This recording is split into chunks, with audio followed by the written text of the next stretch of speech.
हाय नमस्कार। आम पाखे गोटे गणित अच्छी पठाणी सामंत गणित मेधावी परीक्षा 2017 क्लास 9 गोटे गणित आसतु आम ये गणितटा को ऐकिक धारा चिंता करवा और समाधान करवा। आपण बीज गणित मध्यम समाधान करने चेष्टा करेंगे और केते समय लगुच आप देखिए। आसतु आम ऐकिक धारा को समाधान करवा। ये कही जड़े गौड़ खांटी क्षीर सहित किसी पानी मिसई पर कौन कले ना तांका पाखरे थिबा पानी मिसा क्षीर सह से जदि आउ 3 लिटर पानी मिसाती तेबे क्षीर और पानीर अनुपात 2:1 हेबो। जदि सी आउ पानी न मिसई 4 लिटर क्षीर मिसाती तेबे से जो मिश्रणटा हेबो तार अनुपात केते हिजो 4:1। तेबे तांकर प्रथम रु क्षीर और पानीर अनुपात केते थिला आसंतु देखिबा। मने करंतु आमे क्षीर वो पानी प्रथम रु केते अनुपात थिला आम जानी ना। यहाँ खांटी क्षीर यहाँ पानी से कौन देखी से ना से जदि ये जो मिश्रण रे पानी मिसई दियंती आउ 3 लिटर पानी मिसई दियंती ताने खांटी क्षीरटा रहिबो से कौन करिवे ना पानी रे आउ 3 लिटर पानी मिसई देवे।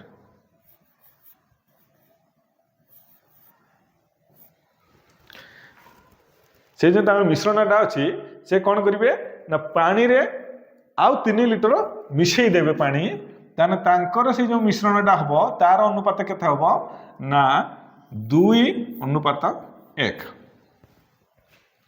किंतु से जदि कौन करिवे पानी न मिसई के मिश्रण रे प्रथम मिश्रण रे क्षीर मिसई दियंती केते ना 4 लिटर तेणु तांको पाखरे जो मिश्रणटा हेई जिवो नूतन मिश्रण सेटा कौन हबो ना 4:1 अर्थ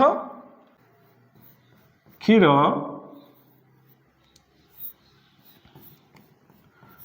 बाई पानी युक्त 4 लिटर क्षीर केते हेई जिवो 4:1। आसतु देखिबा एटी कौन कही आमर खांटी क्षीर अच्छी ता सहित 3 लिटर पानी मिसेवा द्वारा कौन हो जाउची ना एटा गुटे गुण हेले एटा तार डबल। जदि पानी मिसई दबा 3 लिटर ताने क्षीरटा कौन हम ना ये मिश्रण पानी मिसार 2 गुण अच्छी अर्थ ये क्षीर केते अच्छी आमर खांटी क्षीर ना पानीर 2 गुण आउ 3 लिटर 2 गुण 2 गुण पानी आउ ये 6 लिटर क्षीर अधिका अच्छी। ये खांटी क्षीरटा केते ना पानीर 2 गुण प्लस 6 लिटर अधिका तेबे जाइकी एटा 1/2:1 होउची। 3 लिटर मिसेଇବା द्वारा कौन हो जाउची तांकर अनुपातटा 2:1। एठी त हमर किछि मिसा हिनी एटा जहा होचे सेया एठी मिसेଇବା द्वारा कौन हो जाउची ना 2:1 होउची। एठी प्रथम रु केते अछि हम जानि ने आ प्रथम रु 2:1 नथिला एठी मिसेଇବା द्वारा एठी 2:1 होउची अर्थ कौन हो जाउची ना पानी एठी 2 गुण हो जाउची आ 3 हो जाउची 6 लिटर ताने खांटी क्षीरटा केते अछि प्रकृत रे हमें ना पानीर 2 गुण रु 6 लिटर अधिका खांटी क्षीरटा अच्छी। एठी कौन होउची क्षीरटा ताने हमर केते हला पानीर 2 गुण पानी प्लस 6 लिटर अधिका खांटी क्षीरटा अच्छी। हमर पानी स्टार्टिंग रु पानी जति अछि तार 2 गुण पानीर 2 गुण प्लस 6 लिटर अधिका खांटी क्षीर अच्छी। एठी कौन अच्छी एठी आउ किछि पानी मिसाइनी एठी से 4 लिटर क्षीर मिसैचंती 4 लिटर क्षीर मिसेवा द्वारा ये जो पर्सनटा कौन है ना पानीर 4 गुण हो जाइए। आमर जो मूलर पानी थिला तार 4 गुण ताना आम करवा ये 1 गुण ये हला 4 गुण प्रथम रु तो देखुचे ये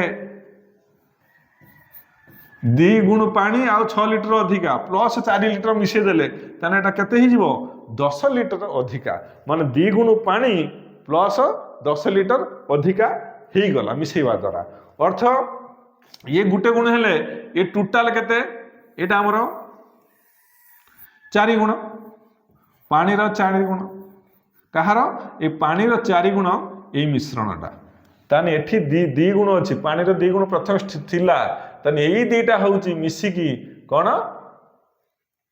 ନା 10 ଲିଟର ଏବଂ 2 ଗୁଣ, ତେବେ ଯାଇକି ଏଇଟା 4 ଗୁଣ ହେଉଛି, ପାଣିର 4 ଗୁଣ ହେଉଛି। ତାହେଲେ ଏଇଟା 2 ଗୁଣ ଆଉ ଏଇ 10 ଲିଟରଟା ହେଉଛି 2 ଗୁଣ, ତେବେ ଯାଇକି ଏଇ କ୍ଷୀରଟା ଆମର ହେଇଯାଉଛି କ'ଣ 4 ଗୁଣ। ତାହେଲେ 2 ଗୁଣକୁ 10 ଲିଟର, 1 ଗୁଣକୁ କେତେ ନା 5 ଲିଟର, 1 ଗୁଣକୁ 5 ଲିଟର। ତାହେଲେ ଏଇଟା ହେଇଯିବ 5 ଗୁଣି ଦେବା 20, ଏଟା ହେଇଯିବ 5। ତାହେଲେ ଏଠି ଯେଉଁ ମିଶ୍ରଣଟା ଅଛି କ୍ଷୀର 20, ଅରିଜିନାଲ ପାଣି କେତେ 5। ଅରିଜିନାଲ ପାଣି ଯଦି 5 ହେଲା, ଏଠି ଆମେ 5ରେ 3 ମିଶେଇଛେ, କେତେ ହେଇଛି କେତେ ହେବ ନା 8 ହେଇଯିବ। 8ର 2 ଗୁଣ କେତେ ହେବ 16 ହେଇଯିବ। ତାହେଲେ ଅରିଜିନାଲ ପାଣି ହେଉଛି 5 ଲିଟର, ଅରିଜିନାଲ କ୍ଷୀର ହେବ 16 ଲିଟର। ଆସନ୍ତୁ ପୁଣି ଏଇଆଡ଼ୁ ଚିନ୍ତା କରିବା। ଦେଖନ୍ତୁ ଯଦି ପାଣି ଅରିଜିନାଲ 5 ଅଛି ଆଉ କ୍ଷୀର ଅଛି 16, ତାହେଲେ 5 3 8, 8ର 2 ଗୁଣ କେତେ 16। ଏଠି ଆମେ ଯଦି କ୍ଷୀରଟା ହେଲା 16 ଆଉ 4 ମିଶେଇ ଦେଲେ 20, 16 ଆଉ 4 20, ଇଏ ହେଇଛି ପାଣି ଅଛି କେତେ 5, ତାହେଲେ କେତେ ହେଇଯିବ 4 ଅନୁପାତ 1। ତାହେଲେ ଆମର ମୂଳରୁ ପାଣି ବା କ୍ଷୀର ଆଉ ପାଣିର ଅନୁପାତଟା କେତେ ନା 16 ଅନୁପାତ 5। ଆଶା କରେ ଐକିକ ଧାରାଟି ଆପଣଙ୍କୁ ଭଲ ଲାଗିବ। ଆଉ ଯଦି ଭଲ ଲାଗେ ଚ୍ୟାନେଲଟିକୁ ସବସ୍କ୍ରାଇବ୍ କରିବା ପାଇଁ ଭୁଲିବା ନାହିଁ। ଧନ୍ୟବାଦ।